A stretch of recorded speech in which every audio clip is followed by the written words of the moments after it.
Զուգահեռ ընթերցումներ հաղորդման շրջանակում գրականագետ Արքմենիկ Նիկողոսյանի եւ գրող հրապարակախոս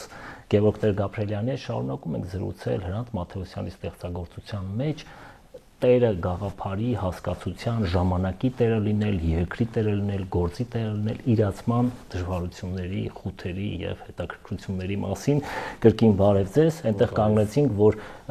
տերը տեր չի դառնում, որովհետեւ հետևորդներ չունի, որովհետեւ այդ սոցիալական համերաշխությունը չկա, բայց այդուհանդերձ ինչ որ մի լուծում առաջարկ կա,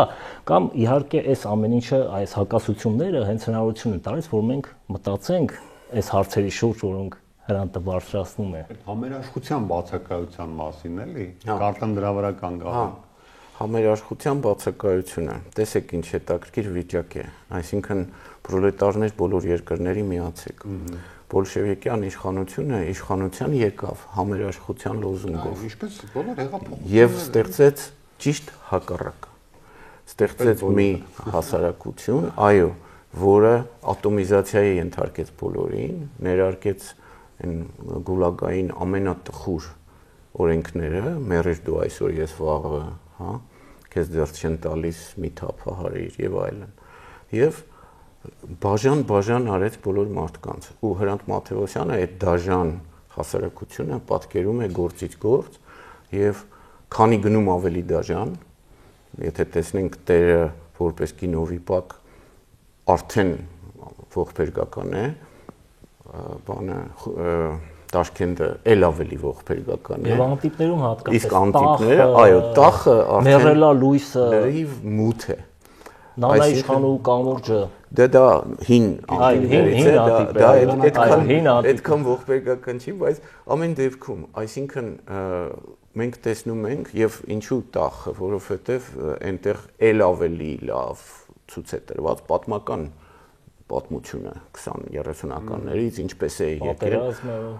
եթե Նանա իշխանու կամուրջը ավելի կարճ գործ է, ապա այստեղ եւ շատ բարդ դժվար լեզվով, որը ես մինչեւ հիմա մտածում եմ պետքա կողքը գրել, ինչը հասկացա, որ կարողանամ գլուխ անել, լրիվ ուրիշ աշխարհ է ստեղծում, հա, գեղարվեստական հյուսվածք է ստեղծում, որը դեռ չի վերծանված, հա, բայց ինչ է ասում, ինչ է տալիս, որ հայկական գյուղը այդ ատոմիզացիան, որ տեղի էր ունեցել, այդ իրարից բան պոկելը աղքատության պատճառով, գոյատևման դժվարության պատճառով, Բարդր իշխանության պատճառով ինչի՞ չէ։ Չէ, նաև նեղանձնական շահեր էլ այնտեղ կան, որոնք ընդհանուր օրինակ քրիստոնեական գաղափարախոսության կամ բանի բացակայության բանով են, էլի, այսինքն եկել այդ խորհրդային աշխանությունը մերժել այդ արժեքները, որոնք գալիս էին, նույն եկեղեցու բանի հետ կապված, օրինակ մերելալույս գործում դա կարող ենք տեսնել, որ վերջի մի տեսարան կա ցնցող, երբ որ այս ծեր մարդիկ իրենց պատերազմ բանակում գտնվող որդու համար իրենց հորթը վերցրած գնում են եւ պատտվում են այդ մատուրի շուրջ։ Մի ֆանտաստիկ տեսարան եւ ճանապարհին աղունին են հանդիպում, որը հեգնում է, այսինքն վերացել է բարոյական արժեքների այդ համակարգը եւ բոլորը գալիս եկել է այդ գուլագային բանը։ Մի բան ասեմ, այդ արժեքների համակարգը վայթե չկարել, որովհետեւ եթե գնում ենք նախորդ շրջանի գրականություն, թեկուզ վերցնենք Ռաֆին, ոչ Սամվելը, այլ իր գեղարվեստը, հա, գործերը, կենցաղային, այսպես ասած, գործերը Թիֆլիսի մասին եւ այլն, մենք տեսնում ենք ինչ դաժան աշխարհեր այնտեղ։ Ու մի բան էլ ասեմ, մենք հիմա գիրք ենք պատրաստում, որը շուտով լույս կտեսնի, կինը, պատերազմը եւ խաղաղությունը հայ գրականության մեջ։ Եվ դա արդեն այդ գիրքը ընթերցելիս ես հասկանում եի այդ բաները։ Կնոջ կերպարի նկատմամբ դաժանությունը ցուցիչ է այդ ատոմիզացվածության։ Եվ մենք կարող ենք տեսնել այդ կնոջ կերպարի նկատմամբ դաժանությունը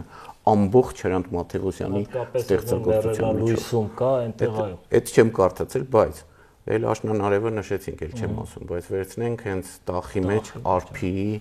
պատմությունը, որը առանձին հանճարեղ գործ է, կարելի է առանձին հրապարակել։ Մի քիչ այնտեղ ուղումներ են պետք, որովհետև ձեռագիր, սևագիր է, հեղինակը խառնում է Մամիկոնի ու Սուրիկի անունները, մեկ մի քիչ խառնվում են իրար, բայց այլապես դա առանձին գործ է, թե ինչպես են ճնշում, ոչնչացնում անմեղ կնոջը։ ու այդ որ ասում եմ թշնամի չունեմ դեմս հետ ներսը հետևոր դա նաև նշանակում է ներսը թշնամի ունեմ այսինքն այդ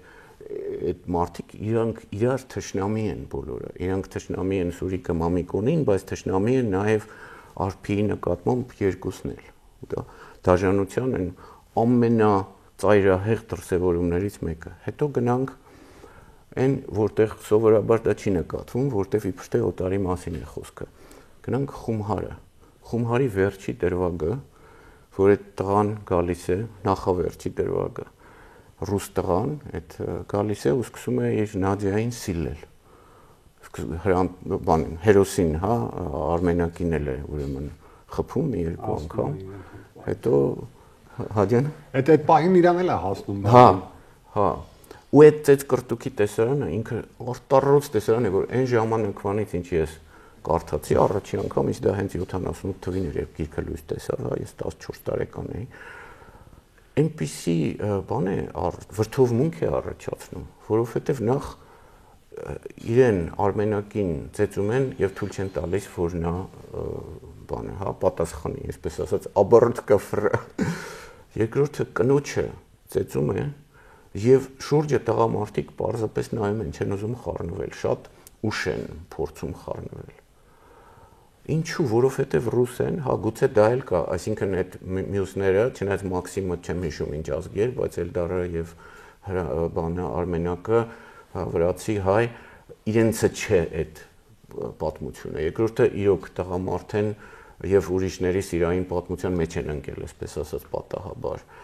Բայց միթե դա պատճառ է համերաշխություն չդրսևորելու, ես չգիտեմ։ Կարող է իրենք էլ են շփոթված, չէին սպասում, դրանից էլ են, հա մանտրաշեն չեն կարողանում որոշել ինչպես պետք է վարվել, գուցե դա էլ կա։ Բայց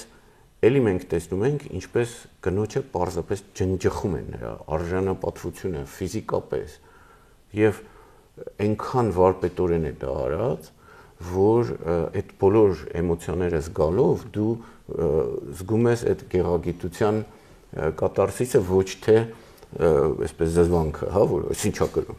այսպես ասած, դա ունիկալ բան։ Գործերում դա կա եւ աղունի է չարությունը, այդ դաժան ժամանակներից կնոջ նկատմամբ, հա, բայց այ աղունը այդպեսին միանգամից չի դարձել, աղունը եկել է այդ դաժան վերաբերմունքի եւ ժամանակների միջով, բայց նաեւ ուրիշ բաներ ենք տեսնում, նույն ուրեմն տախում այդ Սիրանուս Վրացյանի անունը, որ հիշեցի, այդ ղեկավար կինը, որը հենց ինքն է դառնում այդ հարստարողը, թեև Հրանտ Մաթեոսյանը ամեն ինչ անում է, գուցե իրականում այսպեսին եղել է, որ այս կինը զրկվի կանացի հատկանիշներից, այս կալկան տղամարդու հետ է բերում կանացի հատկանիշները։ Այո, տախում որոշ բաներ կա եւ մեր վազքի պատմվածներից մեկում էլ մենք այս կնոջը կարող ենք տեսնել ուսուցչուհին, այսինքն խիղճ եւ այլ արտնանում է, շատ ավելի բան է իմ ասած մեռելահույսում է, բայց ուրեմն այս ղեկավար կինը, այ պաշտոնն է նրանց դարձնում, ժամանակն է դարձնում նրանց, այ կարծես թե տեր են, կարգուկանոն են ու օրենքի տառին համապատասխան են ամեն ինչ անում։ Ամենակարևորը օրենքի տառին համապատասխան ակսորում են մարդկանց։ Սովետական անարդար, այո։ Բայց սա նաև իր հերթին բերում է այդ տերը գաղափարի ընկալման տարբեր ձևեր նաև նույն Մաթեոսյանի մոտ։ Տեսեք մենք այնտեղ շեշտեցինք, որ հակակրանք են ստեղծում եւ այլն, բայց միևնույն ժամանակ չպետք է զարմանանք, որ այդուհանդերձ բայց նրանց բացակայությամբ գյուղը քանդվում է։ Քանդվում է, բայց իր գեղարվեստական տարածության մեջ են իր հարաբերությունների մեջ Ռոստոմին չեն սիրում, հակակրանք ունեն, Աղունին չեն սիրում, հակակրանք ունեն, բայց զարմանալիորեն, երբ որ այդ գեղարվեստական տարածությունը դու ընթերցում ես, այդ մարդիկ սիրելի են։ Եվ համակրելի է։ Այս պարադոքսը պետք է հասկանալ։ Համոզիչ են, չէ, ես մենակ այդ չեմ։ Դա գուցե մենակ չէ, իհարկե, բայց դա էլ կա, էլի։ Բայց եթե այդպես քննարկենք, իրոք պետք է նայել իշխի կերպարը Հրանտ Մաթեոսյանի ստեղծագործություններին, որը բացի տերի դեպքից ոչ մեկը իրոք թեկուզ փոքր պաշտոն չունի, գրեթե հերոսներից ինչքան հիշում եմ հիմա, բայց գոդի արտակ էր ինչ էր, չգիտեմ, այդ բանի տեր նշանակված այդ նախագահը կոլխոզի հովիտը որպես իշխ, հա, երբ արդեն ծվանկուտը զրկվել է ամեն ինչից հետո հաջորդ մակարդակի գիրովականը, այդպես այն փոքր մեծը փոքր մեծի տղան, որը էլի բոքսում է, ծնոտից արյուն է գալիս, բանին սկիզբը վիպակում, հա։ Այո, Լեռնիկեր, ճիշտ է անունը։ Ու նա էլի չի պատասխանում։ Մենք ինքը լրիվ ներսից չի բացահայտել իշխի կերպարը, բայց տվել է փաստորեն դաժանության դեպքերը եւ անհամապատասխանության, այսինքն սրանք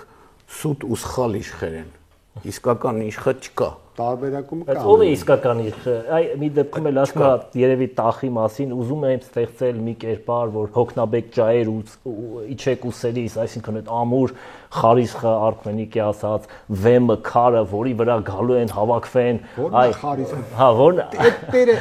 ինչին է տեր էլի ամեն դեպքում։ Եթե ինքը գլխավոր վեպում կոչվում է տախը, արդեն հասկանալի է, չէ, այդ զուգահեռը, այսինքն, հա, ժողովուրդ ջան, չկա իր մոտ դրական ու ընդհանրապես գրականության մեջ ես սկսեցի վերլուծել, մի քիչ հիշել, էլի, շատ քիչ է։ Գարսիա Մարկեսը ունի առնվազն 2 գործ եւ հատկապես հայտնի Նահապետի աշունը եւ ասենք Ռիբակովի Արբատի երեխաները Ստալինի կերպարը ներսից ցույց տրված, դա համարվում է ոչ շատ բարձր գրականություն, մինչդեռ ամենամիակներից մեկն է, որ Ստալինի կերպարը ներսից այդքան մանրամասն տրված է։ Շատ քիչ կա վերլուծությունը այդ միահեծան իշխի, այդ բուրգային իշխի ու միշտ բացասական։ Իսկ դրականով համերաշխության, հա, եւ մարդը, որ իր հասարակության մեջ իրեն տերը զգա, դեպքեր գրականության մեջ ես դժվարանում եմ գտնել։ Բայց տերը ոչի նշանակում անպայման լինել վերևում բռնություն չի, այ հենց Հրանտի ասած այդ իմ խոսքը, որ ասացի հոգնաբեկ ջայերի չկուսերից, Իսահակյանի խոսքով ասում է, որ հոգատարությունը նվիրվածությունը այդ գործին։ Հիմա տախը այ մենք իշխի տեսանկյունից նայեցինք, բայց այդ մարդը ամեն անտառի ծառը գիտի եւ ամեն ծառի համար կենաց մահու կռիվ է տանում։ Հոգ է տանում, բայց դա չի ցուցադրում, չի բանում։ Այդ առումով ես հիշեցի մի շատ ինձ համար կարևոր դրվագ, որ Վարդան Խարազյանն է պատմել Facebook-յան էջում գրող, որ չեմ հիշում իր հետ է եղել, թե իր հոր հետ, որը նույնպես գրող էր։ Սարգիս Ղարազյան։ Այո, որ նա գրում է, որ մի օր գնացի Հրանտ Մաթևոսյան, ուրեմն չեմ հիշում ինքը թե հայր է, եսով պատմեմ, Հրանտ Մաթևոսյանի մոտ գրողների միությունում իր սենյակում, ուրեմն ասացի, լսիր, բայց այդ խումհարում, այդ որ քեզ այդպես ծեծում չափալախում են, ոնց չպատասխանեցիր դու։ Ու ես որ դա կարդում եմ, իմ նույն զգացումն էր, որտեղ ընդեղ էլ ասում եմ, ես մի պահ ուզեցի պատասխանել, հետո չկարողացավ, չթողեց իմ բան տեսնեն եւ այլ։ Բայց ես նաեւ հասկանում եմ, որ ձախ ձեռքը ճեղված էր։ Բաժակը կոտրվել էր ձեռքի մեջ, ուրեմն պիտի աչով խփածել էր, ասում եմ ոտքով խփեցի, բայց կարծես թե չկպա թե ինչ որ մի տես բան է։ Ու Հրանտը ինչ է ասում։ Ասում եմ ոնց իրեն մի հատ ձեռով մի հատ լավ չափալախ չտվի։ Ասում եմ ես ախր այդ ձեռքով ոնց իրան խփեի, հետո հայոց սուրբ տառերով արցակ գրեի։ Դա է տերը։ Ինքնատիրապետումն է տերը։ Այ այդ պահը, որ իր համար ինչպիսի այդ որ ասում ես ամեն ծառին, հա, Հրանտը այդպես էր գրին վերաբերում, որպես հրաշք, որը իրեն տրված է, եւ եթե ամեն մեկը էլի քիչ է, որտեղ բացի այդպես վերաբերվելուց պիտի նաեւ համերաշխության դաշտը ստեղծվի, որ Հրանտը գնահատվի ճիշտ ժամանակին, ճիշտ ձևով, տերը դառնա այս ժամանակի, որ այդ քանի այդ համերաշխության դաշտը չկա, առանձնապես պրոգրես պետք չի սպասել, բայց ինձ համար դա լավ Հրանտի դասեր են։ Այսինքն ու նաև ոչ հատվածական եւ լոզունգային գնահատվի եւ ընթերցվի իրապես այդ խորքերը տեսնելով ոչ թե առանձին բառեր նախադասություններ նույն աղունի հետ կապված առանձնացնելով, երբ որ դու խորքը չգիտես, դրա համար պետքա գոնե Նանա Իշխանու կամուրջը կարդաս օրինակ եւ տեսնես, որ ախր եթե մենք ուզում ենք աղունի ասածով մարդիկ լինենք, մենք պետք է գողավազակ լինենք։ Եվ ոչ միայն ավազակ, նա նաև եթե հիշում եք ստրուկ է, նա գնում է կամուրջի մոտ, սպասում է կարևոր հյուրերին, կռացած է նրանց դիմավորում, ինքը միաժամանակ ինքը ձեռներից բան որտեղ խարիսխ չունի։ իսկական հայ մարդ է, էլի, այսինքն երբ որ պետք է եւ կարծեմ իշխանի տղան է միայնակ Արտաշն է, որ ասում է, որ ծնվում ենք, ապրում ենք, տեղավորվում ենք, այսինքն այս տեղավորվելու բանը, որը ինձ թվում է Հրանտ Մաթեոսյանի գրականության մեջ ամենից ատելի բաներն է, ինչ որ տեղավորվել է Արոկյանի դեմ հիշում եք ինչ մի հատ sense բան ունի, speech ունի, չէ՞, բան մենք ենք մեր սարերում։ Այսինքն այդ տեղավորվելու գաղափարը եւ տեսնենք դրա ամբողջ ստեղծագործության մեջ նույնիսկ պատմվածքներում, չգիտեմ, կայարանում են աղջկան ինչու է ատում, որովհետեւ նա տեղավորվում է, չէ՞, այդ Բերսաբերզախանյան, այդ գերազանցիկները, որոնք տեղավորվում են, որոնք իրենց անձնական հարցերն են լուծում, ոչ թե իրապես այդ տեր են կանգնում ժամանակին։ Բայց տղան չի պատասխանում հարվածին, ոչ Լեռնիկի, ոչինչ ասում է, հա, ոչինչ։ Եվ Արմենակը չի պատասխանում ռուսի հարվածին։ Եթե ժամանակա մի բան էլ կարող եմ ավելացնել։ Այն վերջին պարբերությունը Խումհարի, որ ասում է թնդանոթի փողի միջով նայում էր եւ գեղեցիկ տեսարաններ էր տեսնում։ Այն ժամանակ դա կարդացվում էր որպես գեղեցիկ, այսպես ավարտ, հա։ Հիմա որ մտածում ես, խոսքը ռուս աղջկա մասին է, ռուսի, Ռուսաստանի, որը հերվում գեղեցկությունը տեսնելով պրովինցիայում, բայց թնդանոթից է նայում, հրամանը ստացավ, այդ գեղեցկությունը ոչնչանալու է, կրակելու է, հա, այն ժամանակ այդ չէի զգում, հիմա եմ դա այդ սիմվոլիզմը, գուցե վերագրում եմ սիմվոլիզմ, բայց կա էլի մեջը։ Այ իմ ասածը սկզբում հենց այդ տեսակ բաների մասին էր, որ հետահայաց ընթերցումը այդուհանդերձ